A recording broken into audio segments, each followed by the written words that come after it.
மது வந்து நாட்டுக்கும் வீட்டுக்கும் கேடு. இதனால் நிறையா சீரழிவு ஏற்படுது, சுற்றுச்சூழல் பாதிப்பாகுது, குடும்பங்கள் பாதிப்பாகுது. இதனால் நிறையா பாதிப்பாகிறனால இதை வந்து ட்ரக் அப்படிங்கிறத ஒன்று ஒழிக்கணும்.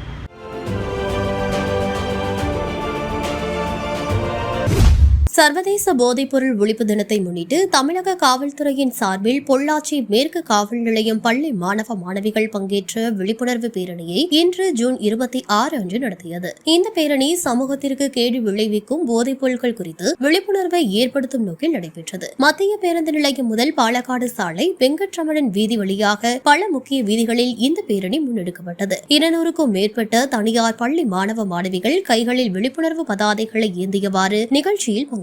பேரணியில் காவல்துறையினரும் மாணவர்களுடன் இணைந்து நடந்தனர். மாணவிகள் கூறியதாவது: போதைப் பொருள் பயன்படுத்துவதால் வாழ்க்கை சீரழிகிறது. இன்று பள்ளி கல்லூரி மாணவர்கள் மட்டுமல்லாது திரையுலக பிரபலங்களும் இதற்கு அடிமையாகிறார்கள். இது சமூகத்தையும் உடல் நலத்தையும் அளிக்கிறது. எனவே இதை முற்றிலுமாக ஒழிக்க வேண்டும் என்றனர். இந்த விழிப்புணர்வு பேரணி பொள்ளாச்சியில் பலரது பாராட்டை பெற்றது. ட்ரக்ஸ் யூஸ் பண்றதுனால நிறைய லைஃப் வந்து ஸ்பாயில் ஆகுது.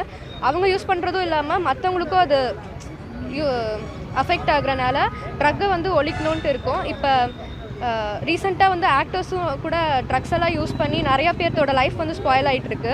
ட்ரக்ஸ்னால இப்போ ஸ்கூலில் இருக்க ஸ்டூடெண்ட்ஸோட லைஃப்பும் வந்து ஸ்பாயில் ஆகுது, நிறையா பேர்த்தோட லைஃப் வந்து ஸ்பாயில் ஆகுது. ட்ரக் வந்து ரொம்ப ஒரு மோசமான இது. அதுக்குள்ளே போயிட்டோன்னா அதோட அடிக்ட் ஆகிடுவோம். அதுக்குள்ளேருந்து வெளியே வர்றது ரொம்ப கஷ்டம். அதுவும் ரொம்ப சின்ன பசங்களாம் அதை யூஸ் பண்ணி ரொம்ப அவங்க லைஃப் வந்து ஸ்பாயில் ஆகுது. அதனால் இன்றைக்கி வந்து ட்ரக்கை வந்து அழிக்கணுங்கிறதுக்காக அவேர்னஸோடு நாங்கள் மது வந்து நாட்டுக்கும் வீட்டுக்கும் கேடு. இதனால் நிறையா சீரழிவு ஏற்படுது, சுற்றுச்சூழல் பாதிப்பாகுது, குடும்பங்கள் பாதிப்பாகுது. இதனால் நிறையா பாதிப்பாகிறனால இதை வந்து ட்ரக் அப்படிங்கிறத ஒன்று ஒழிக்கணும்.